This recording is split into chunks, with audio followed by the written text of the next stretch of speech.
La holding, c'est quoi? Le guide complet. Une holding, c'est une société qui va avoir des participations dans d'autres sociétés. L'objectif est d'organiser la gestion du groupe et de faire circuler l'argent de manière intelligente. Prenons l'exemple de Sarah. Elle détient 100% de sa SASU. Cette année, elle a fait 100 000 euros de résultats au niveau de sa SASU après une rémunération de 2 000 euros par mois. Elle va donc se verser des dividendes. Résultat 100 000, impôt sur les 20 750 euros, flat tax 23 775 euros. Le net dans sa poche sera de 55 475 euros. Sur ces 100 000 euros de résultats, elle ne récupère que 55 475 euros et en plus, elle ne cotise à rien avec ses dividendes. Voulant réinvestir ses bénéfices, elle entend parler de la holding mais ne sait pas comment s'y prendre. Pour créer sa holding, elle a deux choix. L'apport de titres, elle va apporter les titres à une holding nouvellement créée sans flux financier, ou le LBO, elle va vendre sa société à la holding qui va s'endetter pour l'acheter et rembourser le crédit avec les dividendes. Léa va choisir l'apport de titres et une holding en EURL. Elle va donc détenir maintenant 100% de sa holding qui détient elle-même 100% de sa SASU. Elle ne possédera plus la SASU directement mais via la holding qui détient 100% des parts. Grâce à ce schéma, elle peut bénéficier du régime mère-fille et elle pourra faire remonter les bénéfices de la SASU à sa holding avec très peu de fiscalité, entre 0,75 et 1,25%.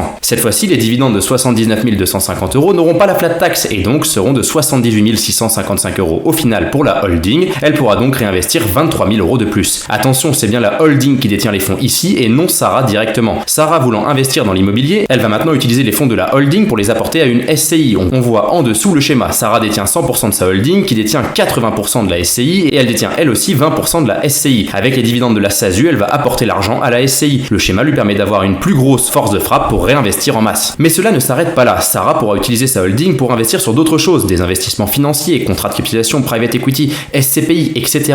Elle pourra également investir dans d'autres activités commerciales qu'elle souhaite développer. Elle pourra également optimiser sa rémunération en bénéficiant des deux formes juridiques, SAS pour sa société commerciale et SARL pour la holding. Quoi qu'il en soit, la holding sera intéressante seulement si tu souhaites investir et encore investir. Fais-toi accompagner pour mettre en place le schéma qui te correspond. Et si tu souhaites en savoir plus, abonne-toi et va écouter notre chaîne L'Art de la Gestion Patrimoniale sur YouTube, Spotify ou Apple Podcast.